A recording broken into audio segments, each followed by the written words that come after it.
नमस्कार, आप देख रहे हैं महानगर समाचार। मैं हूं आपके साथ श्वेता। तो चलिए रुक करते हैं आज की बड़ी और प्रमुख खबर पर। भ्रष्टाचार से जंग ने दिलाई सत्ता, भ्रष्टाचार के वार से ही मिली हार, कैसा रहा आपका अब तक का सफर। 14 साल पहले रामलीला मैदान में इंडिया अगेंस्ट करप्शन के बैनर तले देश को भ्रष्टाचार से मुक्ति दिलाने के संकल्प के साथ आगे आने वाले अरविंद केजरीवाल की दिल्ली चुनाव में हुई दुर्गति से हर कोई अचंभित है।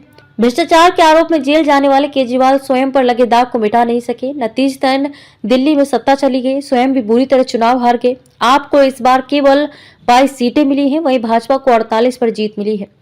भ्रष्टाचार के खिलाफ वर्ष 2011 में खड़े हुए अन्ना आंदोलन में अरविंद केजरीवाल प्रमुख रूप से दिखते थे, लेकिन वो खुद अब भ्रष्टाचार में घिर गए।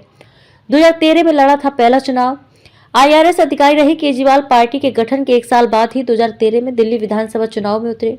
आम आदमी पार्टी ने पहला चुनाव लड़ा। 70 सीटों वाली दिल्ली विधानसभा में आप दूसरी सबसे बड़ी पार्टी बनकर उभरी, इसे 28 सीटें मिली। कांग्रेस ने बाहर से समर्थन दिया और दिल्ली में आपकी सरकार बन गई। दिल्ली में पहली बार सरकार बनाकर मुख्यमंत्री बनने पर केजरीवाल को 49 दिन में इस्तीफा देना पड़ा था। कांग्रेस के साथ न जाने की कसम, लेकिन मिलाया हाथ। हालांकि उन्होंने उस समय जिस कांग्रेस के साथ मिलकर सरकार बनाई थी, इससे पहले उसके साथ न जाने की कसम भी खाई थी। इसे लेकर विपक्ष उन्हें निशाना बनाता रहा है। केजरीवाल के नेतृत्व में आपने 400 सीटों पर 2014 का लोकसभा चुनाव लड़ा। केजरीवाल वाराणसी में नरेंद्र मोदी के खिलाफ चुनाव लड़े, चुनाव हार गए। आपके हाथ कुछ नहीं लगा। दिल्ली में भी एक भी सीट नहीं मिली। उनकी पार्टी सिर्फ पंजाब में 4 सीटों पर जीत दर्ज कर सकी। आपने 2015 के विधानसभा चुनाव में बम्पर जीत हासिल की। 70 में से 67 सीटें मिली, लेकिन इस बीच पार्टी में अंतर्कलह सामने आने लगी। कई बड़े नेताओं ने छोड़ी पार्टी। अप्रैल 2015 में आपके संस्थापक सदस्यों योगेंद्र यादव, प्रशांत भूषण और प्रोफेसर आनंद कुमार को निष्कासित कर दिया गया। बड़े नेताओं में अंतिम बार 2018 में पार्टी छोड़ने वालों में आशीष खेतान रहे हैं। कुछ समय पहले ही आशुतोष ने भी आप छोड़ दी थी। कुमार विश्वास भी आपसे दूरी बना चुके हैं।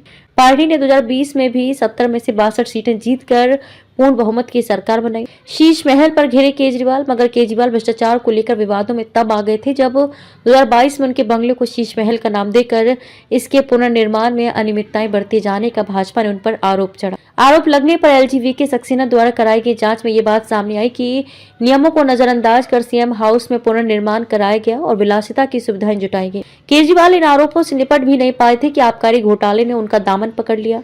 11 मार्च 2022 को आए जिस गोवा विधानसभा के चुनाव परिणाम में आपको 2 सीटें मिली थी, उसी चुनाव में आबकारी घोटाले के 100 करोड़ रुपए खपाने का आरोप उन पर है। जांच एजेंसियों ने अदालत के सामने कहा कि ये पैसा आबकारी घोटाले से एकत्र किया गया था। आबकारी घोटाला मामले में ED की ओर से सीधे उनका नाम लिया जाने लगा था। नोटिस पर नोटिस मिले। इसके बाद पेशी का नोटिस भेजे जाने का सिलसिला शुरू हुआ तो एक के बाद एक 9 नोटिस भेजे गए।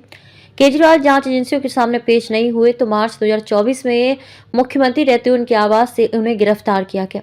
वे करीब 5 महीने जेल में रहे। इससे पहले उनकी पार्टी के सहयोगी नेता संजय सिंह और उस समय के उप मुख्यमंत्री मनीष सिसोदिया के फरवरी 2023 में जेल जा चुके थे। संजय सिंह की 4 माह बाद जमानत हो गई थी। सिसोदिया 17 महीने बाद जेल से बाहर आए।